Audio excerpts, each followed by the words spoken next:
Hi, everyone, and welcome to Happy Trails Hiking. On this station, you will find content about park travel as well as living a healthy lifestyle. If you're interested in those sorts of things, I would invite you to subscribe. My name is Kay, and this is the Healthy Lifestyle Show. On this show, I offer you encouragement to live the life you love. It is Travel Tuesday, and we have some very special guests for you today. Before I get to that, please allow me to tell you that our show today is brought to you by our photography store, and you can get our photos printed on various things like mugs and pillows and all sorts of things that can go on your walls. And you can find those photos at happytrailshiking.com/store. I met my guests today in person while attending the Midwest Travel Network Conference in Medora, North Dakota last summer. You might say that these two people are the examples I try to follow for working as a professional business person. They've been so inspiring to me, the honest truth. I asked them for a bio to use as an introduction, and here's what they had to say. We love traveling locally, regionally, nationally, and internationally, not as often as we would like. We originally started the site to share our experiences with our friends and family. Whether it's across the world or in our own backyard in Omaha, Nebraska, we are lovers of all things food, travel, and adventure. We visit various cities in search of new experiences and undiscovered treasures. Lisa worked in the travel industry for over 16 years, initially working for a hotel company and later as a travel agent. She has co-created the community Midwest Travel Network, which connects travel writers and tourism professionals to promote the Midwest. She has spoken at several conferences, including Type A Parent, TBEX, or Travel Bloggers Exchange, and WITS, Women in Travel Summit. Today, her full-time job is as an online marketing specialist for the home health care company Right at Home. Tim Trudell is the writer, editor, and photographer of the couple, covering fabulous places, people, and events. Today, he has an ebook available titled The Walking Tourist Guide to Nebraska Attractions Beyond Omaha and Lincoln, and the published book 100 Things to Do in Omaha Before You Die, released in April of 2018. In May 2019, the focus turned to food as they released their book, Unique Eats and Eateries of Omaha. They traveled for business, sporting events, extended family trips, and of course, for fun. The reason for the Walking Tourist name is that they enjoy their time walking to most local destinations to help discover new things along the way. Ladies and gentlemen, please welcome Tim and Lisa Trudell. They are the Walking Tourists. Hey guys, it is good to have you on the show. Thanks for coming. Hello, Kay, and thank you for having us. That's quite the introduction. Yeah. I just read what you wrote. No. Before that. That's too kind of you. Oh, not too kind, just so honest. You did get my check. You got the check then. Oh, okay, great. Folks who watch my show will know that I'm nothing if I'm not honest. So you guys really are, Matt. I say, hey, Matt, Lisa and Tim are doing this. And hey, Matt, Lisa and Tim are doing that. And isn't this cool? And they're a couple and they're doing blah, blah, blah, blah. Anyway, so yeah, you are an inspiration to many, including me.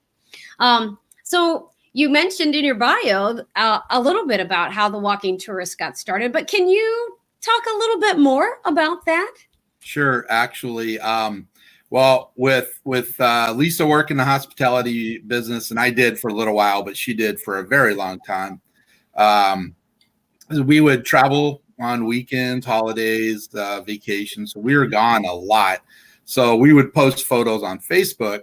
And then family and friends were like, you guys are always gone, with all the pictures and that. And then somebody mentioned that, we should start writing about the trips as well.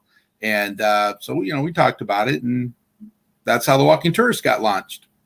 Awesome. Well, that's kind of how Matt and I got started in Happy Trails Hiking too. Everybody look at our Facebook pictures and go, hey, we want your life. Exactly. Yeah. Well, let us take you along. So I get that.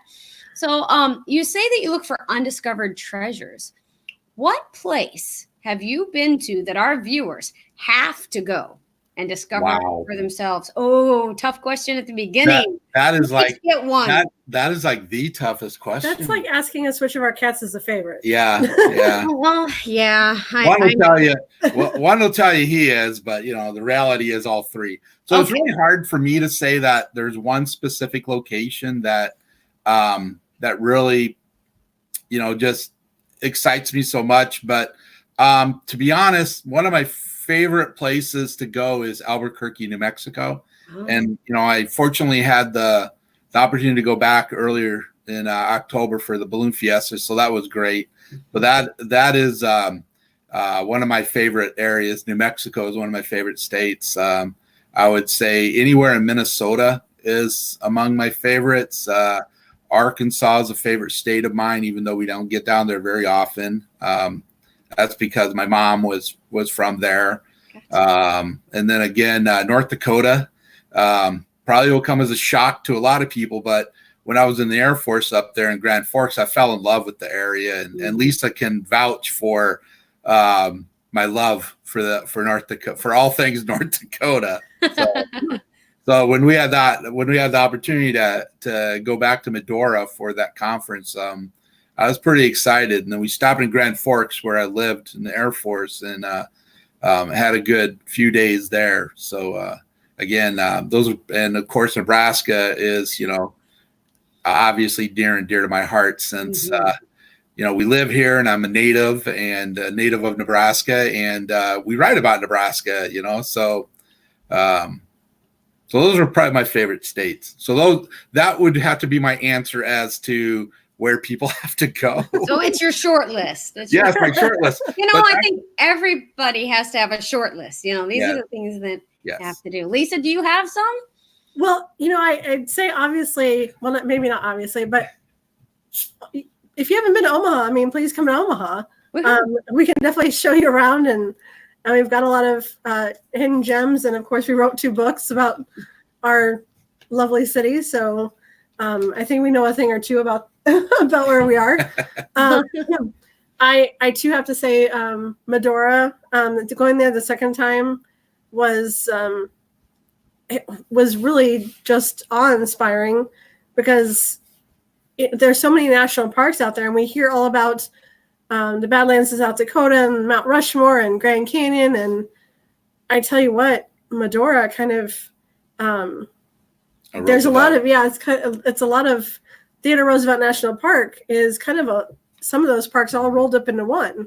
It was kind of crazy. I agree. I had never been to Theodore Roosevelt National Park until this summer. It's always been on the list, but there's never been any reason to go up there. It's up. And we're glad you went this time. Oh my gosh. Well, so many reasons why I'm glad I went this time, just to say, but I want to go back. It's not one of those parks that you just go and you can forget. It's unforgettable. And I agree. Right. And so, but Medora is such a cute little town and city, and I see big things in its future. So that's cool. Oh, you mentioned your books a minute ago. That's part of my next question. I would like to know a little bit more about your books and what the impetus for writing them was, because they're all about your general area there in Omaha in Nebraska. So can you just tell us a little bit more about what got you started needing to write books about your area? Well, our first 2 books, 100 Things to Do in Omaha Before You Die, that was the first one that came out in 2018. And that one is a bucket list of attractions, restaurants, things to do, places to go, places to be seen in Omaha. And it was a fun book to write. And then the second one, Unique Eats and Eateries of Omaha, that one is basically the story behind the restaurant or the eatery involved. And we have 91 in that book. And that one was a little more challenging to write, because I did interviews for the restaurants and that. So it was fun and challenging, and I hope people find it interesting when they read it. And then we just turned in the manuscript for the third book, 100 Things to Do in Nebraska Before You Die. So that one will be out next spring. And so we're working on the edits right now. But Lisa can tell you how we got involved with the books. Yes. So the publisher is actually based out of St. Louis, Reedy Press, and they work with local writers. So they happened upon us. I'm not sure how, but they were following our blog. They followed our blog, but I'm not sure how they came across our blog. So, but they've been following our blog for a while, knew that we wrote about where we were from, and knew that we wrote about our local stuff as well as the travels that we do. So they reached out to us, and actually that was the second publisher that had reached out to us, because we were approached by a different publisher previously, but things just didn't work out. It just wasn't a good fit. So when Reedy reached out to us, we were a little hesitant because we had the experience with the previous publisher that didn't work out. So we asked the questions, and they basically said, well, we're going to do this whether or not you say yes or not. We're going to find somebody that will.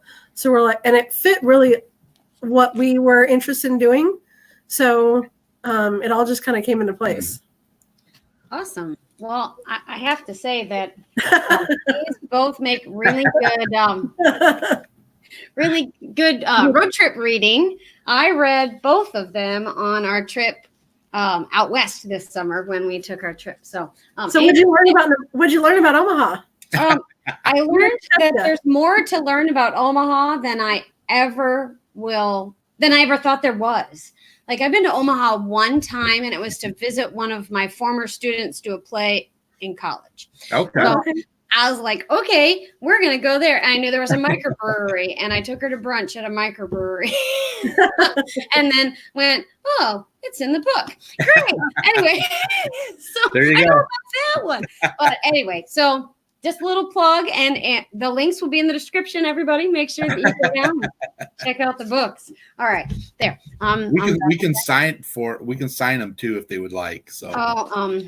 Yeah, that's pretty cool. The holidays are coming up. They make great gifts. Yes, great gifts.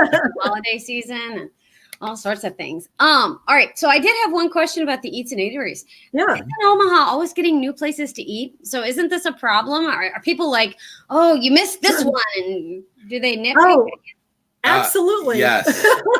Yes. We get reminded of that every time we talk to someone. And that's why in the introduction to the book, we do specifically spell that out, that while, if your favorite restaurant isn't in the book, it's not that we shunned it or that we don't like it. It's just that there wasn't enough room for 300-400 restaurants. Right. I tell you what, there's like 3 or 4 new restaurants opening every week or every month, if not every week. Mm-hmm. Wow. Yeah. In fact, we've got a cereal bar opening. We've got a brownie bar opening. And I'm seeing a winter fattening up trip to Omaha for me. Yeah. Don't tell maybe Foodie Friday. I should come over and do a food tour. That would be amazing. We'll just have to do this again, and then we'll just have like all these different foods in front of us. We'll go to a restaurant every week, and that's perfect. A weekly collaboration where I go to Omaha. So and eat. I think I was listening to your video this morning, and I think every time I heard a transition, it was like, now let's go eat. You're talking about the Atumwa video. Yeah. So that I felt like that sometimes. Well, and on Wednesday we got up and we had breakfast, and then we had donuts, and then we had Chef Bob's snacks, and then we went to eat, and then we left. I was like, I'm so full I can't even drive home. So yes, I get it. And so yeah, it was great.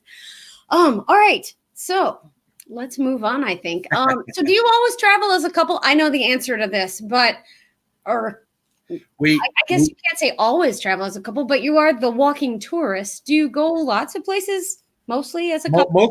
Most of the time we go together. There are a few trips that we've done separately for whatever reasons. When I worked in the corporate world, I may not have been able to get time off, and Lisa did. And So she would go, or she went to conferences. And now that I work from home as a freelance writer / online content creator, if anybody's interested in my services. So there have been some trips I've taken on my own, but we still maintain the Walking Tourists, and we do enjoy spending time together and traveling. And she's a fun travel partner. Oh. Well, it's funny. The last couple of months, actually, we've done more traveling apart than we've done together. Yeah. I think in this last month or so, he's been to Elkhorn, Iowa, and to Albuquerque, and then Ottumwa. Dodge City. Oh, Dodge City and Ottumwa, Iowa. Before that, Tacoma. Yeah. And then I forgot everywhere you went. Yeah. Yeah. And then I was in Ecuador, and then I just got back from a business trip to San Diego. Awesome. Yeah. I know that Matt and I can't always travel together, but most of the time, if I'm going to travel, I travel with Matt. The only time that I haven't been is for the conference this summer. So yeah, that's new and different for me in the travel profession. So, all right. So I bet in all of your blogging and writing, you have met some interesting people. Yeah. Yeah. Yes. Who is one person that sticks in your mind that you may never forget that you'd like to tell us about? I think we're probably thinking of the same person, but you go ahead.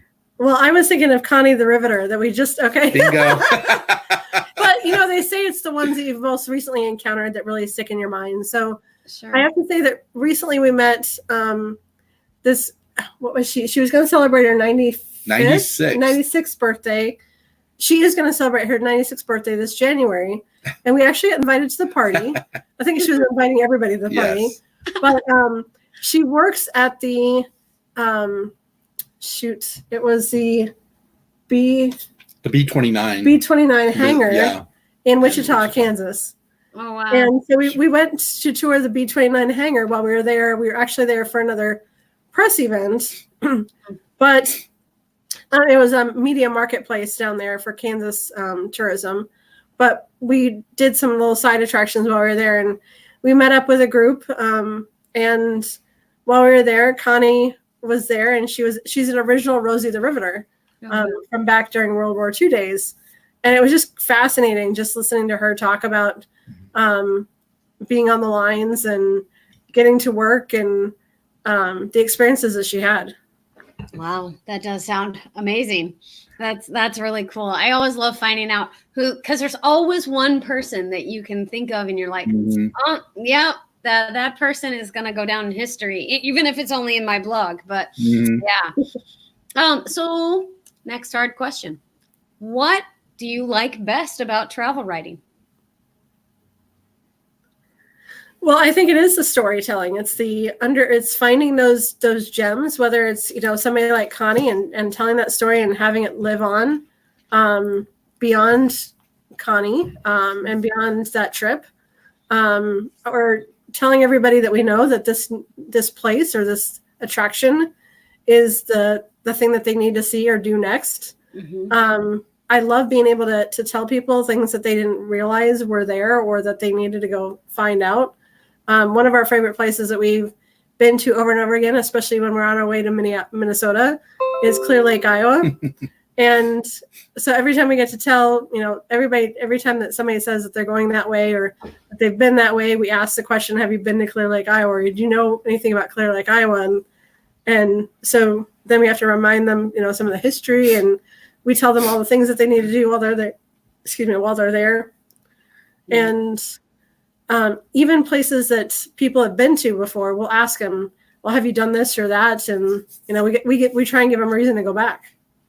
Awesome. Yeah, that's really fun. Go ahead, Tim. Well, I was going to say, I actually have a personal connection to one story, at least one story. I have personal connection actually to quite a few, but one that has really turned out to mean a lot to me because it's had an impact on Air Force veterans. There's a missile site that I used to work when I was worked security in the Air Force, security police, which is now security services, but it's in Cooperstown, North Dakota. and it's called Oscar Zero because everything was alphabetical. And it's an old missile control site that when Russia and the U.S. had did a peace treaty in I believe the 90s, Grand Forks shut down their missile complex, so they had to remove the missiles and all that, and then they sold the control facility, sold all that land to anybody who wanted to buy it. Well, they donated one site to the state of North Dakota to be used as a living history museum. So Oscar Zero near Cooperstown, North Dakota, which is probably about an hour, maybe a little over an hour northwest of Fargo. And it's I used to work there when I was in the Air Force, so that had a personal connection for me. And when our youngest daughter and I were in Grand Forks a few years ago for a hockey weekend, and then this summer when we were going to Medora, I took Lisa there, and so I wrote about my first experience there. And we get a lot of veterans come across that, and they read it, and it brings back memories of when they were assigned to Grand Forks or when they worked in the missile fields. And so it's really heartwarming to be able to share something that it not only is like an interesting place to visit, but ends up having a personal connection and actually reaches out to a group of people that that lived it, and that brings back their memories of working there and serving. Awesome. Yeah. Going back to Ottumwa, well, and I told you when we were there that my grandfather could have been in one of those World War I pictures. Yes. It was too early. The picture that we found was too early, so he wasn't in that one. But yeah, it was just going back and those connections and my dad, because I sent him that picture, he's like, oh, send me more pictures of Ottumwa, because my dad grew up around there. Right. Yeah. It was so neat to go back, and I understand making those personal connections and making even if they're not personal connections, I don't know these people. Right. They're, commenting on my videos or my blogs and saying, wow, you really touched me with that. And I just really love that. So if I can mention one more spot that actually had a very personal connection for me, in Oklahoma City, some artists, my oldest brother, who passed away a few years ago, he was a musician and actor in that, and a Native American activist, and he was very well respected, I should, among a group of people. And some artists did a mural on a wall in Oklahoma City's Bricktown, which is their historic section, and they used one of my brother's poems as the motivation for it. So the faces, and it's a series of faces of actual people, ranging from young women to an older woman, older elder, and then it included a portrait of my brother. So that was pretty cool to see. That is very special. Very special. Thanks for sharing that with us. Bet. That's very cool. I guess I'd like to move on to the next question. We run out of time so quickly on this show. I just get into the good stuff, and I'm like, oh, I gotta go on. Especially when you got somebody like Lisa that just won't shut up talking. Yeah, I'm sorry you had to deal with him all last week. Oh, she did. It was tough. It was tough. I battled back as much as I possibly could. It was fun. We had a good time. Yep. All right. So, what is the hardest part about being travel writers? Because this is what I battle with every day. Yeah, that's the hardest to me. Probably the hardest thing is trying to make sure that when you write about locations, that you don't fall into a routine or a rut where you're just kind of churning out content and whatever it is, and you're not putting the care and the thought the thoughts into presenting something original and something that is really that you hope is worthy of people's appreciation as they read it and go, oh yeah, I really like that, or that's a great idea, or we should go here, because you want to, a lot of times we get hosted. We're being joined by somebody, I think. So a lot of times, we're being hosted by people. So, there are certain expectations, and you want to make sure, one, you meet those expectations. But to me, it's, you want to go beyond, above and beyond them, but you don't want to sound fake. And that's probably the most difficult thing, is to make sure you don't fall into a routine where you do end up sounding fake, or like somebody can go, oh yeah, that's they're writing that way because, they were hosted or they got paid or whatever it is. So you want to sound original, and you want to be original. I should say that. So you don't want to be fake. And so I think that's difficult to sometimes, to make sure that you're creating an original story that doesn't sound like any other story you've done. Sure. Okay. Cool. Lisa, do you have anything to add to that, or are you good? I think sometimes it's trying to, we always have so much that we want to fit in, and then we trying to like pull ourselves away from the destination because we have to get back home. And we find something else we want to go back to. Like leaving the Badlands at 7 p.m. and getting home at like 4 a.m. I'm not saying that ever happened to us.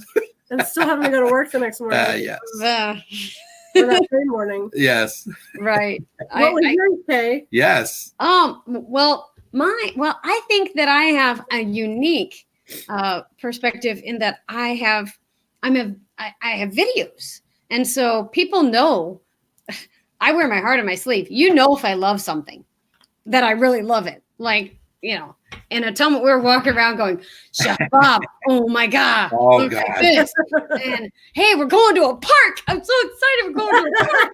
And, just and this is a beautiful facility. And oh my gosh, the theater was wonderful. And, you get me. Mm-hmm. And that's the nice thing about me doing video, is that I can like show you the emotion. It's not like, we live in a texting world. And so you sometimes lose that in text. And I think that you all do a wonderful job of not losing that. I know that you really love these things, or that it was just okay.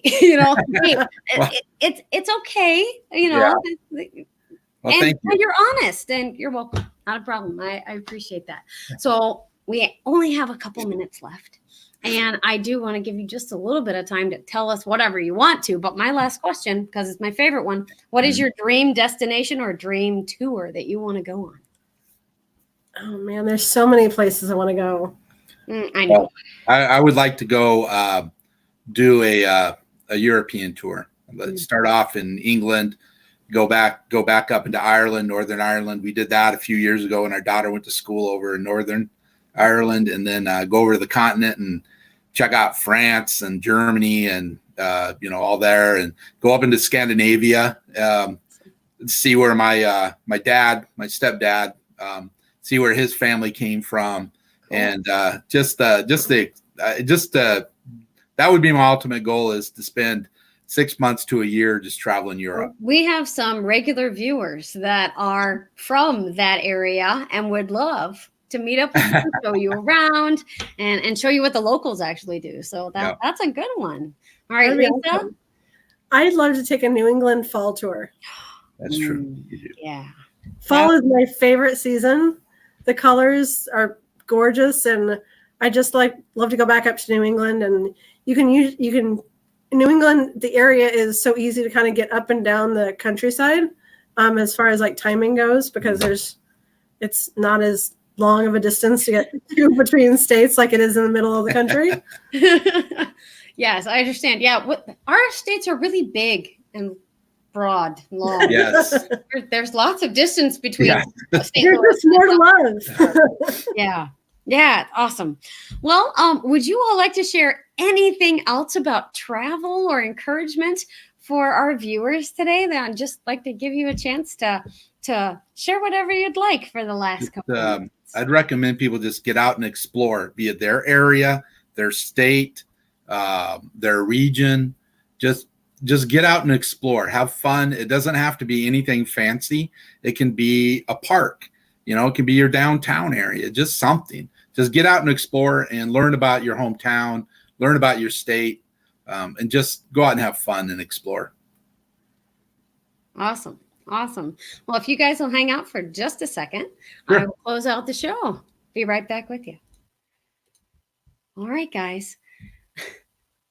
Please make sure that you do 3 things for me. Number 1, click those links below. Go over and see Tim and Lisa, and make sure you tell them that you found them on Happy Trails Hiking. And number 2, go out and live the life you love today. Don't forget to share this video with other people who might be interested. And number 3, remember, you are not replaceable. Have a great day, guys. Thanks for coming.